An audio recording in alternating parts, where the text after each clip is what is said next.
Hey there, friends. Pastor Mark here again with another Waypoint South a short message to help us get through the week, hopefully.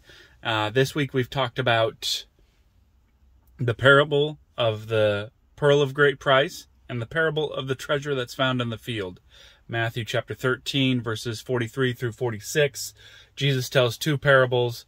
One is of a farmer, or just a dude who's walking through a field and he finds a treasure. He covers it up, goes and sells everything he has, and then he buys the field because it has a treasure in it. And Jesus says the kingdom of heaven is like that.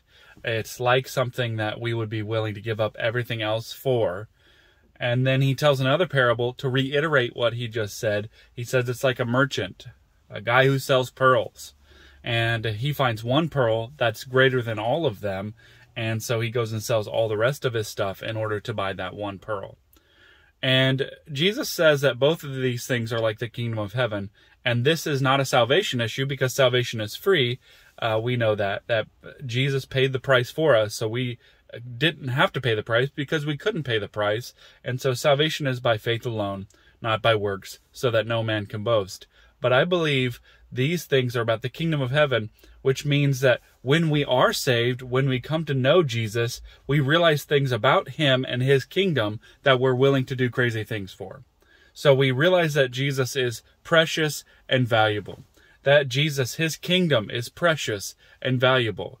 I think of Jesus as precious and his kingdom as precious in the same way that the lady who had some perfume and Jesus was with her there in this house, and she broke this perfume and anointed his head and did this extravagant thing for him, and everyone in the room was like, we could have used that money for something else. That was too much. But the lady knew that he was precious, and we should know that Jesus's kingdom is precious. And the things that we do with our lives and our finances and our relationships won't always make sense to the world because we're doing them for the kingdom. We're lavishing on for the kingdom, not out of obligation or guilt or shame, but out of great joy that we get to be a part of this thing. And it's very valuable. Just like when Paul says in Philippians that he has all of these credentials, all of these different things that make him a great Jew, but he's willing to give them up. He counts them all as loss, all as rubbish for the sake of knowing Jesus and knowing his resurrection even more and more. So I hope that this week, that you see that the kingdom of heaven is valuable and precious. If you need any help, then contact us and we'll pray with you or talk through whatever you're going through. But I hope you have a great week.